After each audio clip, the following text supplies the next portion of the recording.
Okay, last block. Next time I will not wait this long, I promise.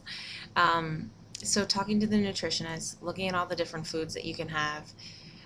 One thing that we did talk about was she was saying, you've lost 36 pounds, which is really good. The doctor even said most people typically 4 weeks post-op are more on the 20 to 30, and then I was at 36. That's actually better than the average.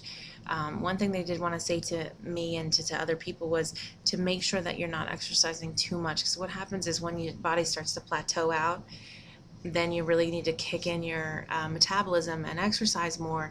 And if you're exercising already an hour in the gym a couple times a week, then you're going to be pushing it to 2 hours. And by the time you're like trying to go for your goal and really, really struggling with that plateau to lose that last little bit of weight, you're going to spend tons and tons of time in the gym. So, be active, walk, do some things, but don't go crazy with it. Remember, you're not supposed to be lifting any more than 10 pounds for at least 8 weeks after surgery because you have risk having a hernia. So I was going to the gym a couple times a week and really trying to get in there, because the one lady had said, oh, go like 5 times a week. And the nutritionist was like, oh my God, that's crazy. Don't do that, because then you're really going to be suffering later on. So I am a preschool teacher, so I'm pretty active as it is. I teach 30 kids, 2 sessions, 15 at each. From 8 to 11:30, and then from 12:15 to 3:45. So I'm going. Every other day we go out. We go for walks around the neighborhood. So that's 2 walks a day. A couple times a week. Plus, running after them all the time. So I haven't really been going crazy with the whole going to the gym.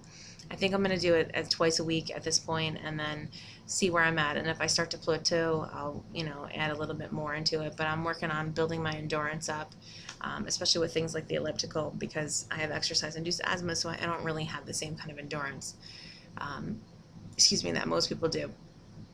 That was a hiccup. That was one thing that I have experienced. So I haven't eaten in a while. It's been at least 45 minutes since I ate, and I've got hiccups. I don't know what's going on with that, but it seems to be more of like an internal kind of thing. So that's one of my questions that I'm going to ask the doctor. Like, is the hiccup thing normal? What could I be doing to cause it to happen more? That kind of thing. Remember, write those questions down. So just some quick foods that they had said, just remember portion control, your pouch is healing, not to stretch it out.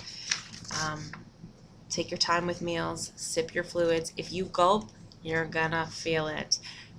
Biggest help, use a straw, because when you sip, you suck it up a little bit. You're not gonna get hiccups as bad as sometimes you can when you're gulping, because when you're sipping from a bottle kind of thing, sometimes you pull in air with it, and that does cause the hiccups.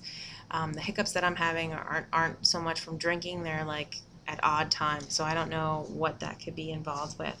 So you're going to want proteins, complex carbohydrates, everything whole grain, wheat thins. Did I bring the wheat thins over? You know what wheat thins are. Triscuits, they said better than having bread. If you're going to have any kind of bread, make sure it's really thin, make sure it's toasted really well. Like if you want to have a little tiny piece of bread with some egg, like an egg over easy kind of thing, you can do that. Definitely drink plenty of fluids. All right, so these are some of the things that they said bread-wise. A slice of toast. Pepperidge Farm makes this really thin bread. Perfect. Cut that up tiny, toast it. You can have baked potatoes, sweet potato, yams, mash them. Only half a cup of starchy vegetables within the day. You can have half an English muffin. You can have half a pita. You can have a 8-inch tortilla, which I actually made quesadillas the other day, and oh my God, it was so cool to have a quesadilla. I threw a little guacamole on it, and I was like, oh my God, I'm in heaven. It was really yummy. And tonight I actually took one of the tortillas and put a little bit of tuna in it, and I had that as my dinner. You can have a rice cake. You can have half a cup of like pastina, grits, couscous, orzo, noodles. They say even elbow macaroni on here. Let's see. You can have a broth that has like a carbohydrate base. You can have mini pretzels. So those are all kind of in your grains and carb kind of area. Fruit-wise, half a cup of 100% fruit juice is 1 serving of fruit. The biggest thing that my nutritionist said to watch out for is that if it has more than 15 grams of carbs, because my big thing was like, okay, there's a lot of sugar in fruit. So how do you know in natural fruit how much sugar is going to make you have dumping syndrome? So you just got to really be careful. You're going to want to water down your juices. If they're canned, you're going to rinse out the syrup and stuff, or try to buy it in its own juice. You can have banana. You can make a fruit smoothie and add a little protein powder in it. Cut everything small. Watermelon rocks, my favorite thing. Watermelon, honeydew melon, cantaloupe, just as good. You could even do baby food fruits. They do say they have a lot of sugar in them, so just watch out the sugar. That's the big thing, because some of them add sugar into it. You can have vegetable juices, 100% vegetables. You can have, as long as it's cooked at this time, you know, that 1 month post-op, you can do carrots. If you can basically stick a fork in it, it's okay.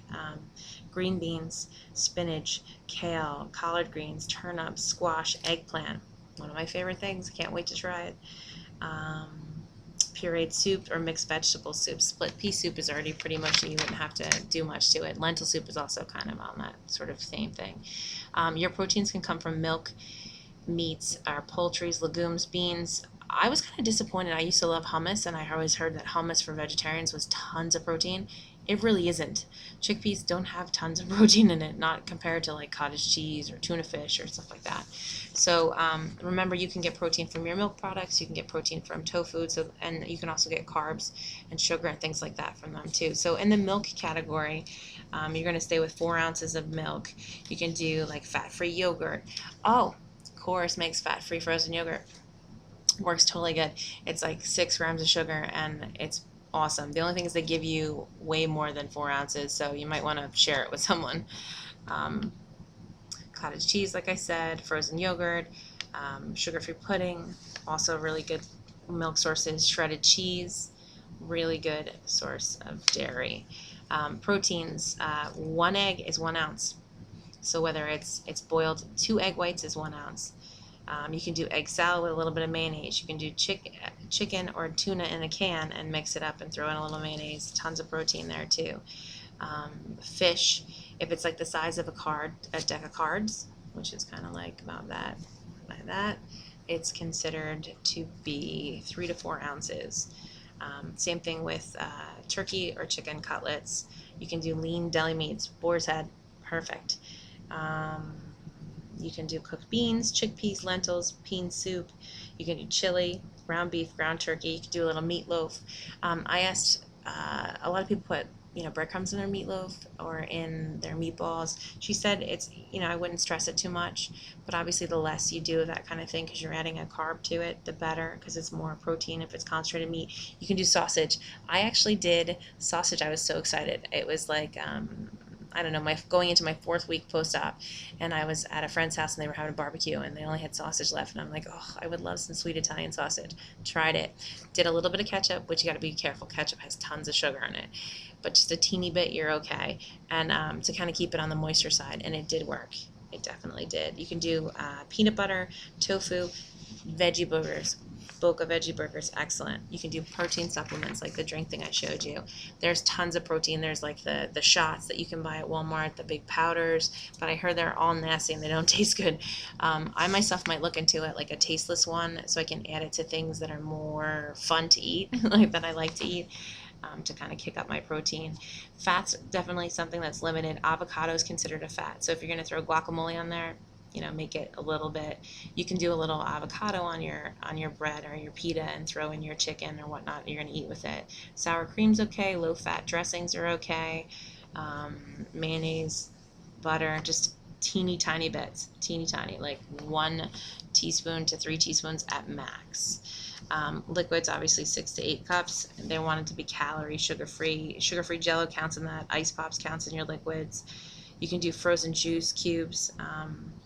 You can do low sugar, sugar-free fruit ices, broth soups, Crystal Light, the 4C, Totally Light, awesome, that kind of thing.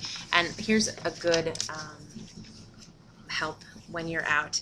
These are some quick things before my video runs out. You can have a 1/4 slice of pizza if you're stuck out somewhere. You can have some peanut butter crackers, egg salad. You can have dry cereal. You can have frozen yogurt or yogurt, cottage cheese and fruit, hummus and the teeny tiny pitas, half an English muffin, a roll up of some kind of cold cut, cheese and crackers, tuna salad, instant oatmeal, string cheese, a little 2x2 of lasagna, rice cakes, those kind of things. Anyway, good luck.